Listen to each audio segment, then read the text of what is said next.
Welcome to the Roy Snarr Show, Entrepreneurship and Giving Back. Now, here's your host, Roy Snarr. You know, a lot of it's just confidence too, right? I mean, a lot of us have the ability to go out and do this. It's just not too many people like want to take that initiative. Mm-hmm. I remember when I first did like a Zoom call, I was freaked out because I was like staring at that little tiny dot as a camera. I was like, what am I supposed to do with this thing? Yeah. And then like, I was stuttering and I was like, this is just weird. But it was always natural for me to talk and want to help people. And so I had to overcome that, you know? Yeah. So it sounds like what your story is, that's going to be a great book. Yes. I can see that being an international bestseller. Which we're going to work together. Yes, yeah, exactly. We have a great publishing partnership. So it's that would be really cool because it gets to help people. That's one of the inspirations of this show, where we're both kind of like involved in the insurance world. But I don't really talk too much about insurance. I talk about the success that it's brought in us and other people. But it's more like, hey, look, this is the entrepreneurship journey. Because a lot of people that could be listening maybe stuck somewhere or don't believe enough in themselves, and they hear other stories like, look at that crazy story that you went through. Yeah. I mean, some people have it way better than that, and that this might make them appreciate like, wow, my situation's way better, and they did it. Why can't I do it? Because that's how I started learning too. And then there's the flip side of that too, where people are like, you know, that especially in the digital marketing space. So anybody that's in the marketing, public relations space, it's like all the heroes in that journey. Mm-hmm. Are all like, oh, I used to be on drugs and I used to be homeless and all of this stuff. So I always made a joke about it. I was like, I'm just a mom, like that his husband had a brain tumor. Like I've never been homeless. I've never been addicted to drugs. I was like, maybe I should get a drug problem. And then I could be like, look what I overcame. Yeah, exactly. But that's what it kind of felt like. So when you're looking for mentors, when you're looking for that motivation, there's two parts of that I always talk about. One, I hear people say all the time, well, I don't need to go to that conference or I don't need to attend this event because I don't need the motivation. I'm like, bullshit. Yeah, exactly. We all need motivated. We all need to get out of our head and get in, push ourselves outside of our comfort zones, right? Which is a catchphrase. Exactly. So you really have to think about what does that mean for you to push yourself outside of your comfort zone? Mm-hmm. So is it in Salt Lake City a couple weeks ago, I was speaking at a conference and I wore a black hat. Not only did I wear a black hat, but it was a black hat that said marketing badass on it. So I went all in, right? Yeah. But I had found myself getting a little too comfortable on stage. And that's where we start changing our mindset. When we start catching ourselves being too comfortable doing something. Oh, interesting. And you can take just one little thing and push it up, right? So somebody might be like, oh, so no big deal, you wear a hat, right? Well, one, I've never seen another woman do that. So I wanted to be the first. That's a good point, yeah. And two, it was very uncomfortable for me. I could see it. I was like, people are going to think like, this is crazy, right? That enemy starts speaking in your mind, right? Like, why are you even doing this? This is ridiculous. But I'm one of the few women that I'll wear hats at events and things like that. Just a hat person. And I found myself like, I was laughing. I went to an AI bot summit.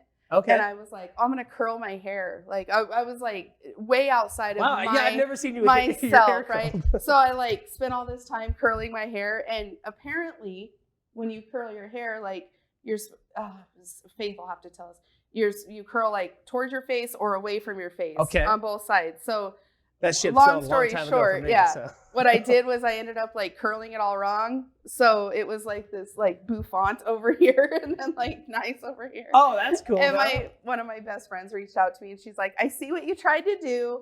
Just go ahead and pull it back because I took a selfie. I think there's an acronym for that hairstyle. So, you know, sometimes pushing yourself out of your comfort zone makes you look dumb. But the moral of this story is I was pushing myself outside of my comfort zone into something that wasn't even me. I don't like having my hair curly or bouncy. I wear the same outfit all the time because I don't like to have small talk about my clothes or my hair. Got it. So that's something very intentional that I do. Oh, interesting. Okay. I actually have a friend that lives here in Dallas that's a facial recognition expert. And we were talking one day on the phone and I was like, my eyebrows are so light. Look, see, my eyebrows are so light. And we were talking, I was like, my friend got me this eyebrow pencil. Like we were just BSing on the phone. And he was like, well, your eyebrows are actually one of your strengths, because people with eyebrows that are harder to see, people automatically trust you more. So I was like, I'm throwing this eyebrow pencil away. So everything I do, I learn about it. Right. Yeah. And everything I do is very intentional. So I spoke at a conference 3 days or 3 weeks ago. I can't remember. And they have a very they have a very specific dress code. So I wore these really sparkly pink pants and kind of went over the top with it. But I noticed at that event, everybody was talking about my outfits. Nobody was talking about my brain. Nobody was talking about my speech until they heard me, of course. Yeah. There you go. But I don't like to waste time when I have, 400 people, 500 people, 1,000 people that I can talk to about their business, that I can pour back into. And we're talking about, my feet hurt because of my heels, or I really like your dress you're wearing, or your outfit, or for me, that can all be eliminated if I just wear the same outfits. People recognize me. It becomes part of my branding. It's your costume. Yeah, exactly. So I went way off on a different tangent here, but I'll do that sometimes. But I mean, so when you were wearing those pants, then it was almost like they were more focused on that than your message, is what you're saying? Got it. So I wasn't pushing myself out of my comfort zone. That's a very delicate balance. So as you go through the entrepreneurial journey, like you found yourself, right? Like I'm sure it was awkward to wear your cowboy hat the first couple of times. Totally. Like when I first started, it was all like, I was 22 and I didn't know anything. I've always been a hillbilly my whole life. And I started wearing these slacks and whatever we call them, the elf shoes, like those dress shoes, and they kind of curled up in the front a little bit, like skis. And, they were like, cheap Payless shoes, but they looked fancy. Yeah. But it totally wasn't me. And I still did that for a while because I felt that I had to. Yes. Right? Because the perception of the financial services industry, and it took me, I did that for probably 8 years into the career. Then the last 5, I was just like, I'm just going to dress how I want.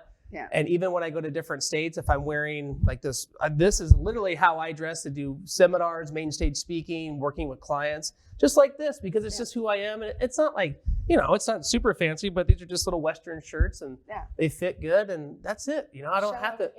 Yeah, exactly. I should get sponsored by Area. That'd be great.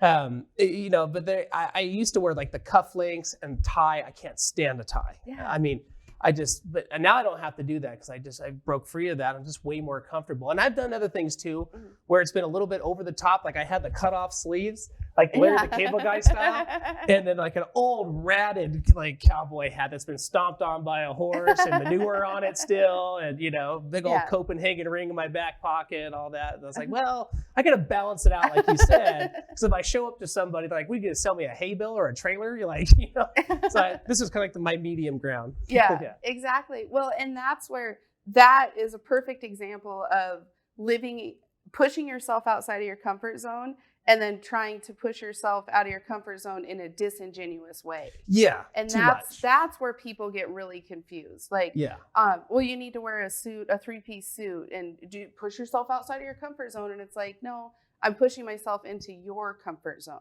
Right. And that's the difference. Yeah. So, and I think too, like to your point there, like there's different ways to push yourself outside of a comfort zone, because it's good on some aspects. Like if you're nervous to speak in front of a crowd, just go do that, right? Yes. Be yourself, but just go do that. But then you have to draw that line too. And we did another video where it talked about like self-auditing, where I'm constantly self-auditing myself, like negative thoughts or feeling down or whatever, or trying to overcompensate here, then undercompensate here. It's like, it's always a constant journey and to balance it out, but that's what makes you a better person ultimately.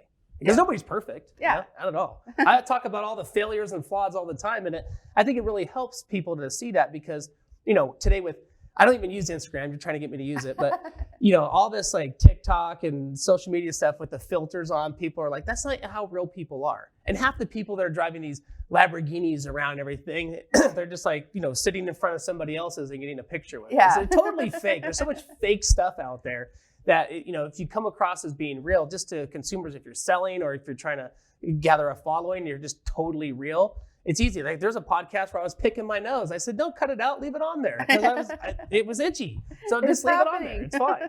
Now all of a sudden everyone's nose itches. Everybody scratch your nose real quick. Yeah, exactly. Just dig in there. It's not a big deal. We all do it. Don't act like you don't. So.